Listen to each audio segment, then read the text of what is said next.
Hello మామ, welcome to my channel. నేను చాలా రోజుల క్రితం, అంటే చాలా రోజులు అంటే ఒక 3 నెలల కిందట నేను చిన్న కోడి పిల్లలే తీసుకొచ్చాను మామ. నాటుకోడి పిల్లలు ఒరిజినల్ బ్రీడ్. వీటిని తీసుకొచ్చి దాదాపు 3 months అవుతుంది. వీటిని తీసుకొచ్చి పెంచడం జరుగుతుంది మామ. మంచి మన ఆర్గానిక్ పద్ధతిలో పెంచడం జరుగుతుంది. మన బయట పురుగు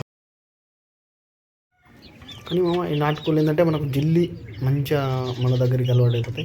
ఎందుకంటే మన దగ్గర ఉన్నా కూడా మనం వాటి దగ్గర కూడా మంచిగా మన దగ్గరికి వచ్చి చేతుల నుంచి తినడం కానీ చేయడం కానీ దగ్గరికి మంచిగా సౌరౌండింగ్ మన చుట్టూ తిరుగుతాయి. నాటుకోళ్ళు పెంచుతున్నప్పటి నుంచి నేను అనుకున్నది ఒకటే, మంచిగా వీటిని ఎట్లయినా కానీ మంచిగా వేయాలి. చాలా ఎక్కువ మొత్తంలో పిల్లలు చేయాలని అనుకుంటున్నామమ్మ. ఫస్ట్ నేను తీసుకొచ్చేటప్పుడు అనుకున్నామా, ఇవి మన దగ్గర బతుకుతాయో వీటికి ఏం చేయాలనేది నాకు ఐడియా లేకుండే మామ. తర్వాత కొంచెం మంది దగ్గర తెలుసుకుంటూ ఏమేమి దానా యూజ్ చేయాలి, ఎట్లా వేయాలి, దీనికి ఎట్లా ఉంచాలి రూమ్స్ అని చెప్పి అన్నీ సెట్ చేసుకున్నామమ్మ. దీనికి ఒక రూమ్ తయారు చేసి అందులోనే వేసిన మొత్తం పిల్లల్ని. మీకు ఇప్పుడు ఇవి చూడండి, ఎంత లైన్ కొద్దీ మంచిగా ఒకే విధంగా లైన్ కొద్దీ వెళ్తాయి చూడండి మామ. అవి లోపలికి వెళ్తాయి, అవి మళ్ళీ బయటకు వస్తాయి. చూడండి ఎంత మంచి, ఒకదాని ఇంకొకటి పోతూనే ఉంటాయి.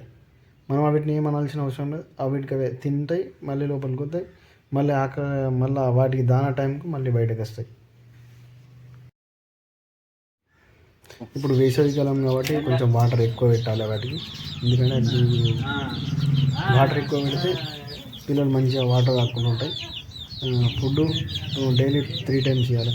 మార్నింగ్ ఒకసారి, మధ్యాహ్నం ఒకసారి, ఈవినింగ్ ఒకసారి. Water 3-4 times